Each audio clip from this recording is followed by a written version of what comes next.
ஆண்டு இரணமடு திட்டம். அதோட feasibility ஸ்டடி வந்து 2006ஆம் ஆண்டு செயற்படுத்தப்பட்டது. அதற்கு பிறகு அந்த ப்ரொஜெக்ட் அந்த இரணமடு திட்டத்தை பாத்தீங்கன்னு சொன்னா மொத்தமா 37 அடி கனவளவு வரைக்கும் நாங்கள் வச்சிருக்கலாம். இரணமடுவில் 35ல இருந்து 37 ஆக்குற அந்த 2 அடி என்றதை வந்து 2018ஆம் ஆண்டு நல்லாட்சி காலத்துல வந்து இந்த இரணமடு 1983ஆம் ஆண்டு இரணமடு ரினோவேட் பண்ணினா பிறகு 2018ஆம் ஆண்டு 2000 மில்லியன் பாருங்க 164 மில்லியன் செலவழிக்கப்பட்டு அந்த டோட்டல் இரணமடு ப்ராஜெக்டுக்கு 164 மில்லியன் யூஎஸ் டாலர் செலவழிக்கப்பட்டு அதுல முக்கியமா இரிகேஷனுக்கு மட்டும் அலோகேட் பண்ணப்பட்டது 24 மில்லியன். மொத்தமா செலவழிக்கப்பட்டது 24 மில்லியன். அதற்கு பிறகு வந்து அதாவது வந்து இந்த 2018ஆம் ஆண்டு இரணமடு ப்ராஜெக்டை வந்து அவ திருப்பி ரினோவேட் பண்ணி செய்யக்கூடிய காரணம் 35 அடியில இருந்து 37வது அடிக்கு தண்ணியை உயர்த்தி வச்சிருக்கலாமான்னு சொல்லி அவர்கள் விவசாயத்துறையால செய்துதான் அந்த ப்ராஜெக்டை வந்து கிட்டத்தட்ட 100 ஏடிபி ஃபண்ட் பண்ணி 164 மில்லியன் செலவழிக்கப்பட்டு இருந்தது. அதற்கு பிறகு 2015ஆம் ஆண்டு எங்க வரலாற்றில் முக்கியமான ஒரு புள்ளி வடக்கு மாகாண சபை ஒன்று உருவாக்கப்பட்டது. அந்த வடக்கு மாகாண சபையில வந்து ஒரு டிசிஷன் எடுக்கப்பட்டது. அந்த இரணமடு தண்ணியை வந்து யாழ்ப்பாணத்துக்கு கொடுக்கிறேன் சொன்னால் ஒரு ட்ரோட் ஒன்று வரும் என்றால், அதாவது வெள்ளங்கள் இல்லாம மழை ஒன்று மின்னாவார காலப்பகுதிகளில் வந்து கிளிநொச்சியில விவசாயம் பாதிக்கப்படும் என்ற அடிப்படையில வந்து 2015ஆம் ஆண்டு அந்த விவசாயிகள் வந்து போராட்டங்கள் செய்து அதுக்கு பிறகு வடக்கு மாகாண செயலர் தீர்மானம் எடுக்கப்பட்டது. அதால இந்த மொத்தம் 164 மில்லியன் யூஎஸ் டாலர்ஸ் வந்து பாதிக்கப்பட்ட அந்த அவ்வளவு காசும் வந்து வடக்கு மாகாணத்தும். நீங்க எடுத்து பாத்தீங்கன்னு சொன்னா நாங்கள் எங்க யாழ்ப்பாணத்தில் இருக்கிற பிரச்சனை, நாங்க யாழ்ப்பாணத்தர், நாங்க கிளிநொச்சி, நாங்க மட்டக்களப்பு, நாங்க ட்ரிங்கோடு தான் நாங்கள் ஒரு நாளுமே தெற்குல ஒரு நாளுமே அடிபடுறீங்க. ஆனால் இப்படியான நேரத்துல வந்து அந்த முக்கியமா மகாவலி கங்கை என்ற ஒரு ப்ரொஜெக்டும் இதுக்குள்ள வந்துடும். அதால சிங்கள மக்கள் வந்து இதுல குறியேற்றப்படுவார் என்ற இதுண்டு, அதாவது வந்து இனம் சம்பந்தமாக எடுத்துக்கொள்ளலாம். அதால நாங்கள் கிளிநொச்சி தண்ணியை வந்து அந்த 35 அடியில இருந்து 37 ஆக்கினது மொத்தமா வந்து 50 மீட்டர் கியூப் வந்து, அதாவது 50 இல்ல 150 மில்லியன் கியூபிக் மீட்டர் வந்து எங்கண்ட இரணமடு குளத்தின் மொத்த கெப்பாசிட்டி. அதுல வந்து அந்த 35 அடியில இருந்து 37 அடி உயர்த்தின அந்த ப்ரொஜெக்டால இருக்கிற அந்த 2 அடியால வார அந்த கொள்வளவு தண்ணி காணும் ஜாழ்ப்பாணம் மாதிரி 2 மடங்கு ஜாழ்ப்பாணத்துக்கு தண்ணி கொடுக்கறதுக்கு சொல்லி அதுக்குரிய ஸ்டடி ப்ரொபோசல் எல்லாமே என்னிட இருக்குது.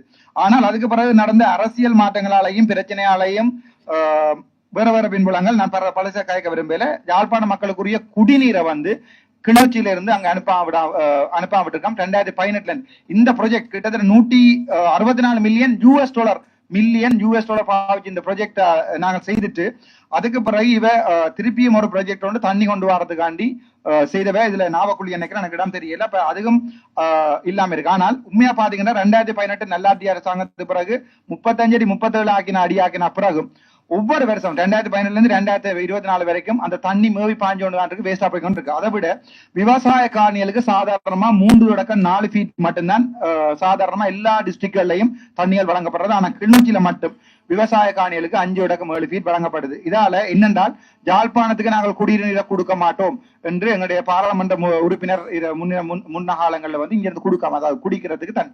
அப்ப என்ன பிரச்சனை சொன்னா யாழ்ப்பாணத்துல நீங்க எடுத்து பாத்தீங்கன்னா யாழ்ப்பாணத்துல எந்த ஒரு மண்ணை தொட்டாலும் 6 கிலோமீட்டர் 10 கிலோமீட்டருக்குள்ள கடற்கரை இருக்கும். அப்ப நாங்கள் ஒரு காலத்துல யாழ்ப்பாணத்துக்கு தண்ணி இல்லாம போய்க்கல, இந்த ப்ராஜெக்டும் வேஸ்டா போயிடும். அதோட திருப்பியும் ஒரு ஆரோ பிளான் ஒன்றை கிரியேட் பண்ணி அந்த ப்ராஜெக்டும் பாதியில நிக்குது.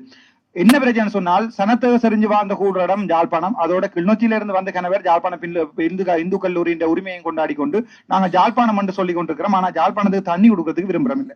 இப்ப என்ன பிரச்சனை சொன்னா கௌரவ ஆளுமர்கிட்ட நான் உண்மையா கேட்கிறேன் என்றால் இந்த ப்ரொஜெக்டால ஏன் யாழ்ப்பாணத்துக்கு தண்ணி கொடுக்கலாம் இருக்கு என்றால் அந்த இன்ஜினியர் சம்பந்தப்பட்ட இன்ஜினியர்மாரோட எல்லாம் கழிச்சிருக்கிறேன். அது தவிர 2019ஆம் ஆண்டு ஒரு வெள்ளப்பெருக்கு கொண்டு வந்து அந்த வெள்ளப்பெருக்கால வந்து அந்த வெள்ளப்பெருக்கு நடக்க அந்த ஆக்ட் எல்லாம் சொல்லுது அதுல குவார்டர்ஸ் கட்டப்பட்டிருக்கிறது இரிகேஷன் டிபார்ட்மெண்ட்டுக்கு. அந்த இரிகேஷன் டிபார்ட்மெண்ட்ல இருக்கிறார்கள் வந்து அந்த டைம்ல அங்க இருக்க வேணும். ஆனா 2019ஆம் ஆண்டு அந்த வெள்ளப்பெருக்கு வந்து கிட்டத்தட்ட பில்லியன், அந்த எத்தனை பில்லியன் 3 பில்லியன் லாஸ் வந்திருக்கு. மொத்தம் அந்த ப்ராஜெக்ட் சகல ப்ரொபோசலும் எடுத்துடலாம், சகல ரிப்போர்ட்டும் எடுத்துடலாம்.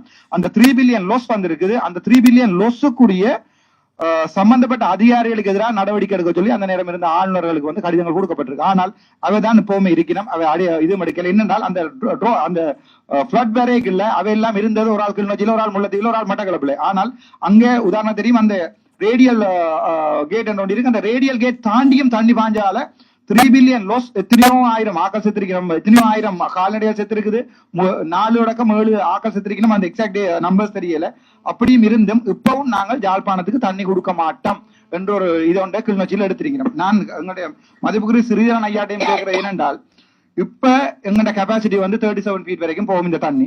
ஆனால் நாங்கள் இப்ப வச்சிருக்கிறது 27 ஃபீட்ல. நாங்கள் 37 ஃபீட், அதால அதுலயும் திருப்பியும் அந்த ஆமிக்காட்ட கரைச்சிட வரும் என்றால் 37 ஃபீட்டுக்கு நாங்கள் அந்த தண்ணியை உயர்த்தினோம் சொன்னால் இவன் ஏர்போர்ஸ் கேம்ப் எல்லாம் சில நேரங்கள்ல தண்ணி போடக்கூடிய எல்லாமே இருக்குது. அதற்காகவும் இவர்கள் 37 ஃபீட் வரைக்கும் தண்ணியை நிரப்பாம 27 ஃபீட்ல வச்சிருக்கிறதால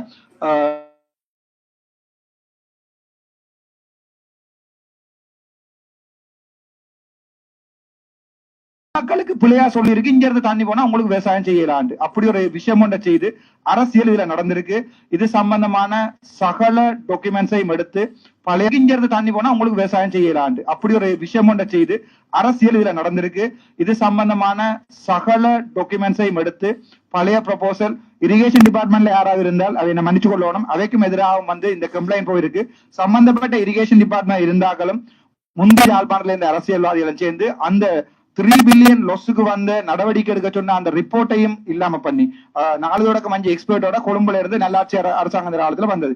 அந்த ரிப்போர்ட்டையும் இல்லாம பண்ணி அவைக்குரிய ஆக்ஷனும் எடுக்காம தொடர்ந்து இப்படியே போய்கொண்டிருக்கு. இது வந்து ஒரு பெரிய ஒரு கிரைம் என்ன பொறுத்த வரைக்கும். இது சம்பந்தமான ஃபார்மல் லெட்டர் நான் எங்களுடைய கௌரவ ஆளுநருக்கும் கௌரவ டிசி சேர்மன் தாரன் கிளிநொச்சி மக்களும் பிள்ளையா விளைய கொள்ளக்கூடாது, இரண்டு தண்ணியை கொண்டே கொடுத்தா எங்களுக்கு குடிக்க தண்ணி இல்லையாமண்டு.